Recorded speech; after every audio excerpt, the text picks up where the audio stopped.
This is KM Wyland, and you are listening to the 389th episode of the Helping Writers Become Authors podcast. Summer has finally arrived. It's sunny and warm every day. The trees are going all Ireland on me. The wild roses are out. It's gorgeous. Which means I want to be outside every possible minute I can spare away from the computer. However, I'm still trying to figure out the best way to take my writing outside. Since I'm now in first draft mode on my Portal Fantasy sequel Dreambreaker, that means my preferred method is now typing rather than writing longhand as I do when outlining. I can take all my outline notes outside with me on my iPad, and I can use my handy little AlphaSmart Neo, which is basically a keyboard with a 2-inch screen, to do the typing. What I'm still trying to finesse is an ergonomic solution. Staring down at a screen for 2 to 3 hours does not make my neck happy in the least. So I've jimmied up a little stand for the keyboard so the screen is at least at eye level. It's not ideal for my wrists when typing long periods, but it seems workable for now. We'll just have to see how it turns out. The latest post on my blog is how to use the Outlining Your Novel workbook software. In this special guest post, developer Bob Miller offers a tour of our new computer program, his own process for using it, and what inspired him to create it in the first place. To read the post, visit helpingwritersbecomeauthors.com. And now I hope you enjoyed this week's podcast entitled 5 Ways to Write a Near Perfect First Draft. The first draft. Is there any phrase more likely to evoke such a poignant mix of anticipation and dread? Anticipation, of course, because we get to write, we get to tell our story. And dread, of course, because we're about to subject ourselves to months, even years, of agony and frustration as we blindly slog toward a finish line we aren't even sure exists yet. And then, when we reach that finish line, the manuscript we end up with is likely to be in such a disastrous state that we have to start all over again with equally difficult revisions. That's just how it is, right? No less than Ernest Hemingway colorfully and famously told us first drafts are never any good. Them's the breaks, kid. Deal with it. Except, is that really true? Do first drafts have to turn out awful? Well, maybe not if you're a genius, right? Maybe not if your story sensibilities and writing skills are so mad, all you have to do is touch your fingertips to the keyboard for perfection to come tumbling out like glittery little unicorns tap dancing all over the keys. Sadly, of course, that's not you, and that's not me. So, it looks like we're just gonna have to keep the old stiff upper lip and continue churning out those rubbishy first drafts. Except, nope. Today, I'm here to tell you that just about anyone can write a nearly perfect first draft. Now, before you can even think about writing a perfect first draft, you first have to consciously address why so many writers believe it's an impossible idea. Kind of like Shangri-La or the Fountain of Youth. Very few writers can read statements like Joyce Carol Oates' writing tip number 2 without at least a little part of us cheering raucously in commiseration. First drafts are hell. Final drafts, paradise. Why are we cheering? Because we resonate, of course. We've all written horrible, miserable first drafts. It's just nice to know we're not alone. If Hemingway and Oates and so many other geniuses struggle with their first drafts, well then, phew, I guess I'm not doing so bad after all. Also, bad first drafts are just part of the writing journey.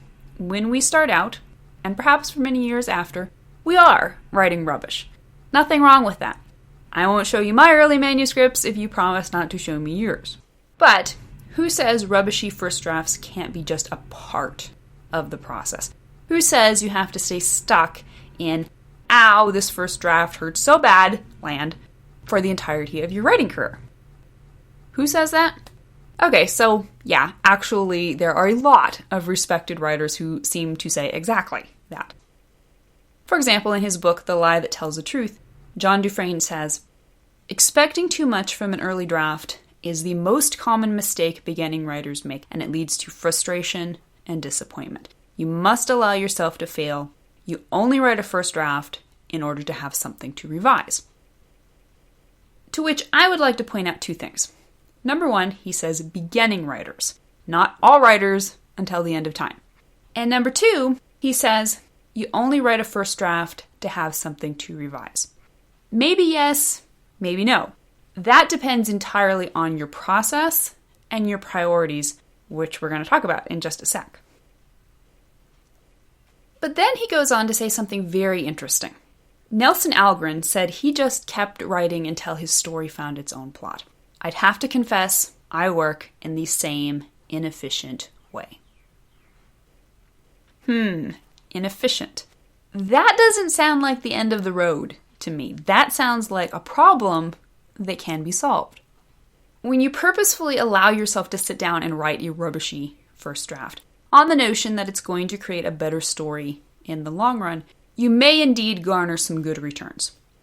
For example, you may write faster and more intuitively. You may be more motivated to get words on paper, which of course is the whole sum of the game. You may find it easier to initially stymie your infernal internal editor. And some of you may even have more fun writing this way. Nothing wrong with that. It's important to know what you're gaining by whatever methods you're employing.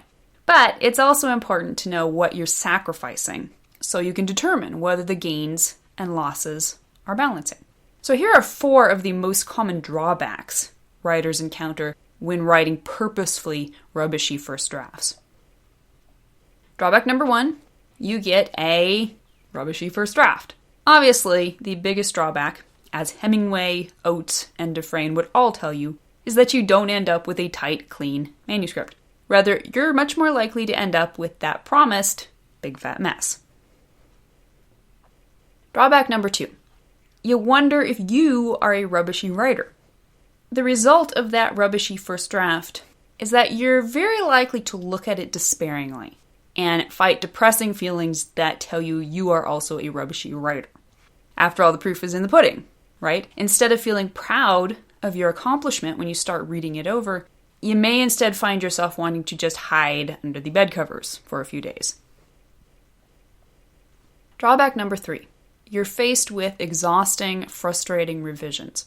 Of course, you don't hide under the bed covers. You're a writer, and writers tend to suffer from that infamous never, never, never give up compulsion. So you get out of bed and start editing the heck out of that slobby thing. And editing, and editing, and editing, and editing. It's exhausting.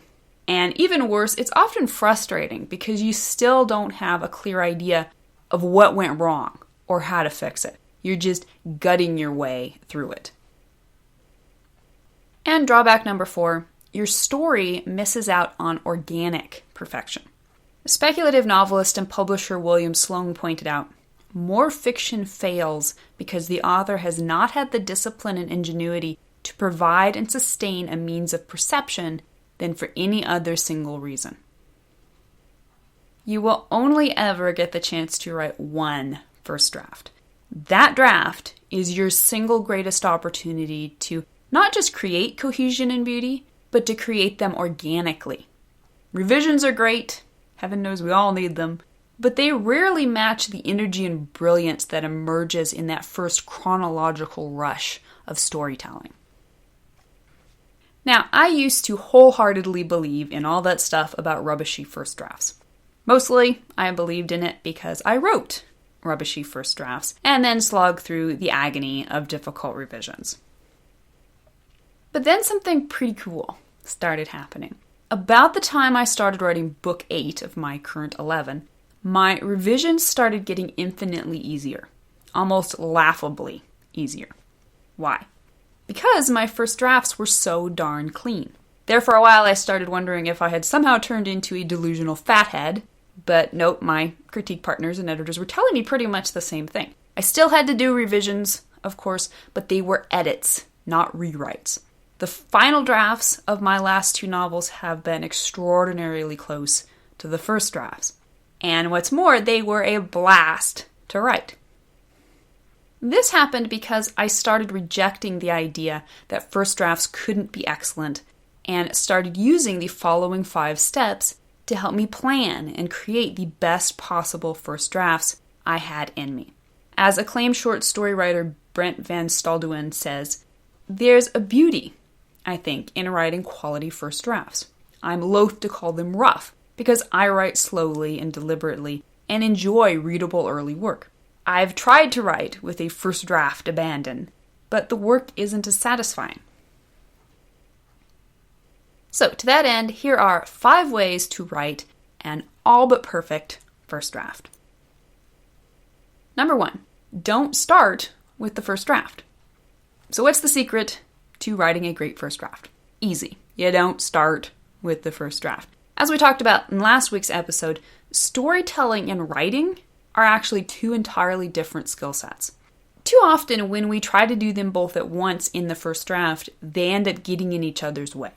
And that's why outlining is such a powerful tool in the writer's arsenal. It allows you to organize your thoughts, consider the logical train of cause and effect in your plots, and create a roadmap before you jump into the wild dune buggy of actually putting beautiful words on paper. Number 2, ask all the right and hard questions. Storytelling is an equation of questions and answers. Something doesn't make sense within the progression of our characters' actions and reactions. All right, so we have to question that. We have to acknowledge the plot holes and find the right answers to fill them in. This is not only vastly easier and less time-consuming in the outlining phase, it's also more powerful. It allows you to bring your logical brain into play to examine your choices. Are you just copying to the first obvious answer that comes along and writing away with it? Or are you really taking a moment to consider not just the plot consequences of your choice, but also whether you're digging as deep as possible for the single most creative and original possibility?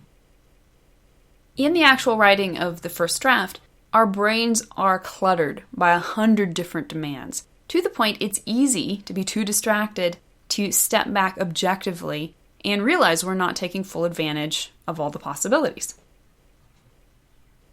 Number 3, find and harmonize plot, character, and theme.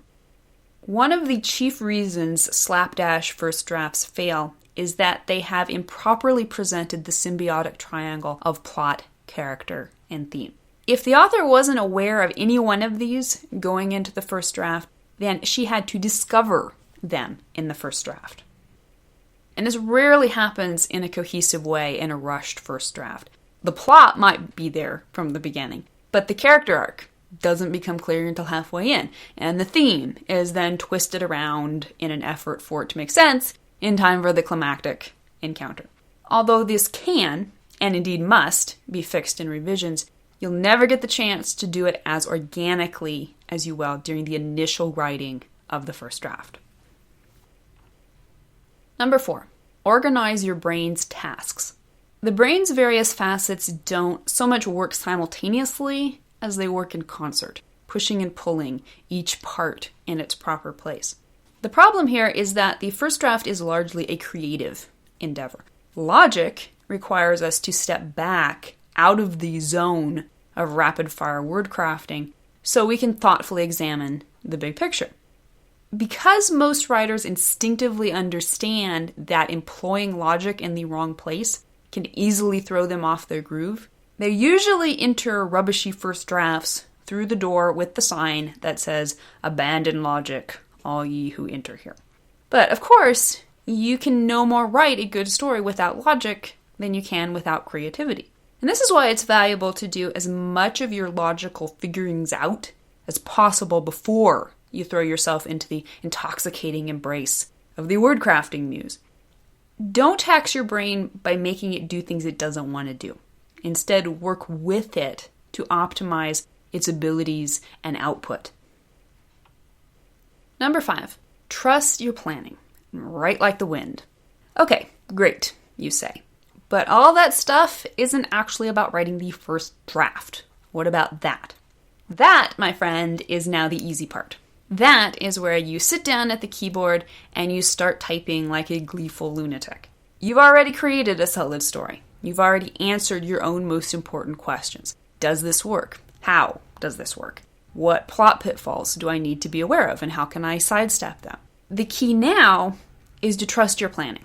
Don't start second-guessing yourself. Write with exactly the same abandon you did before in your rubbish phase. Or actually write with even more abandon. Write quickly. Trust the organic process, and don't get hung up on doubts. Will you write a perfect first draft? No.